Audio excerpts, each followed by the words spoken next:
What's going on, everybody? Thank you for clicking the link. This is your boy Krizis 20, and today I want to give you guys a tutorial on the support class in Battlefield 4. This class is responsible for ammo and suppressive fire. This is what you're mainly responsible for. Support classes also have devastating weapons such as C4, Claymores, M224 mortars, and also they have the new XM25. I'll explain deeper detail into them later, but for right now, let's just get started. When starting a match with the support class, make sure you go into a full squad party. This is best because you want to maximize your full potential with the support class. If you can't get a full party, then by all means go into the room with the most people in it, obviously, because you want to have the most impact with your team. The only way to get the most amount of points is to be with your squad when you're support. You get what I'm saying? You can only be helpful if you're with a group. So that's why I say to always be at least in a full party so that way you can help as many people out as you can. You first start off with a small ammo pack.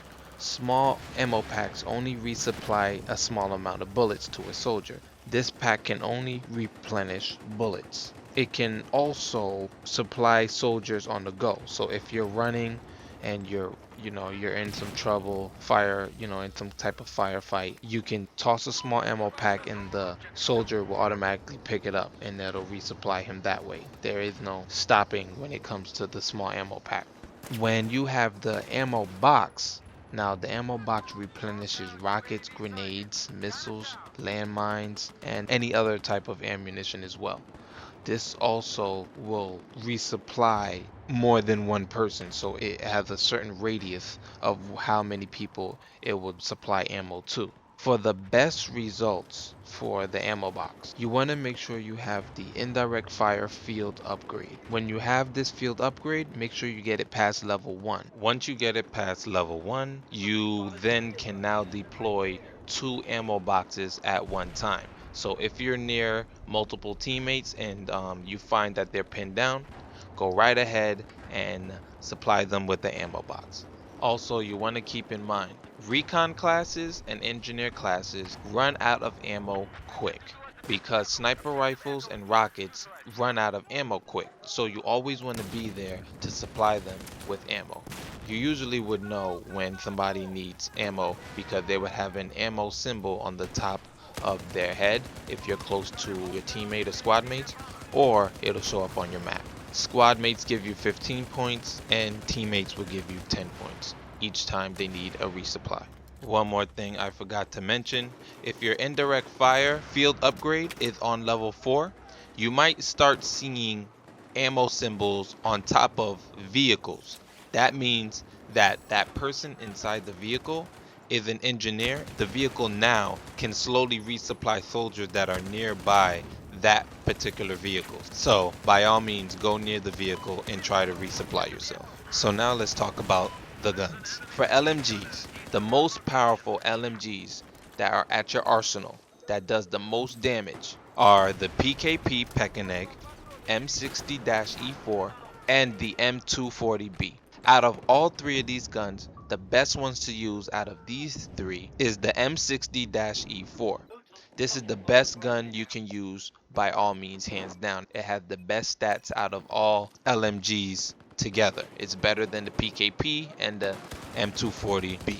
All LMGs have recoil, right? We know that. The least amount of recoil out of the LMGs that I have experienced are the RPK-74M and the QBB-95-1. Another thing I found out was, well, this is just through testing, but I find that the weapons that have the ammo type of NATO have the most amount of recoil to me that I've experienced. But all the powerful weapons besides the PKP Pekineg have an ammo type of NATO. But other than that, it's pretty much safe to say that the M60 E4 is the best gun to have at your arsenal. To lower the recoil, all right, the official way to use the LMG, the way that it's supposed to be used, is by proning and adding the under barrel attachment of a bipod.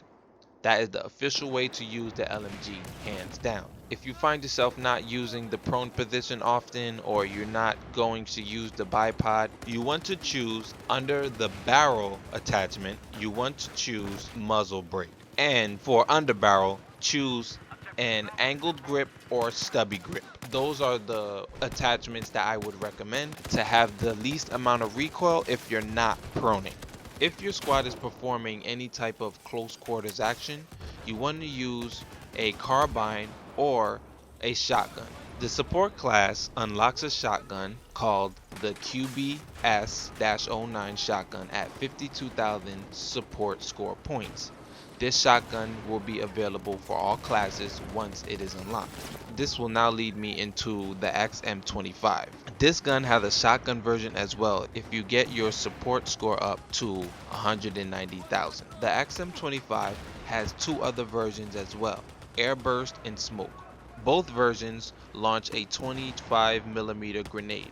Airburst is what you get starting off. You want to shoot this gun a little above your enemy, because it's mainly used behind cover. This gun is not meant to kill with one shot either, so you're going to need multiple successful shots. When using the smoke version of the XM25, it will explode and let out a smoke screen. Now when you're shooting this gun, the purpose is for the enemy not to see you, nor can he spot you or your squad mates as well. So now let's go to the firepower. You unlock Claymores when you first load up your support class. The primary uses for it is to just set it on the floor and it releases 3 tripwires. You can avoid the whole Claymore in itself by not crossing any of the tripwires. You should use the Claymore inside of indoor buildings, high traffic areas, defending flags and conquests, and also in rush by the MCOM stations. Mortars. Mortars are also a good tool to use in rush as well. When using the mortars, do not rapid fire. Single shot them for greater accuracy. The MP-APS is a device that protects you from rockets and shells from both infantry and vehicles. It basically self-destructs a shell or rocket before it can hit its target. This does not work for infantry bullets or grenades. You would primarily use this device on sea stages where there's a lot of multiple boats around. If there are multiple threats within one location, then by all means equip the device and place it nearby the building. C4s are pretty much a plastic explosive that stick to most surfaces. So you want to use these when you're approaching tanks or any other vehicles of that matter, or you can apply them on your own. They will stick to your own vehicle. When applying C4s on your own vehicle, lay them out. You usually would just use 2. Find a tank or another moving vehicle and just make sure you go at high speed. You hop out your own vehicle, then you let the charge go off by the time it hits your enemy vehicle. For tanks, when it comes to C4s, it only takes 2 C4s to take out one tank. 1 to disable it and 1 to destroy it. Now this may vary, but there are a couple occasions where maybe the person in the tank has an attribute where they added more defense to their tank. So now you probably might need 3 to blow it up on this occasion. But for most occasions it's just 2 C4s. You can also use C4s when defending in rush, obliteration, or in defuse matches. In rush, when the alarm sounds, you know someone is nearby. All you have to do is just detonate the charge to blow whoever is near the MCOM station. When going towards an MCOM station and you're on the other side, say for instance you're attacking and you're trying to arm it instead of defending, you want to make sure you throw a grenade first. Throw a grenade first to make sure no traps or no C4s, no claymores are anywhere in the vicinity of that MCOM station. And you probably get a couple points for it as well. So you always want to think ahead. Other than that, guys, this is all I have for you for the support class. I just want you guys to remember the support class is all about ammo, suppressive fire, C4s and claymores usually, and a lot of people use the XM25 for various reasons. And the most powerful LMG to use is the M60-E4. So guys, I hope this helped you out. If you liked what you heard today, just give me a thumbs up, man. I would really appreciate a thumbs up and a comment if you guys have anything to say about this. I'll see you guys at another Battlefield 4 tutorial. Peace.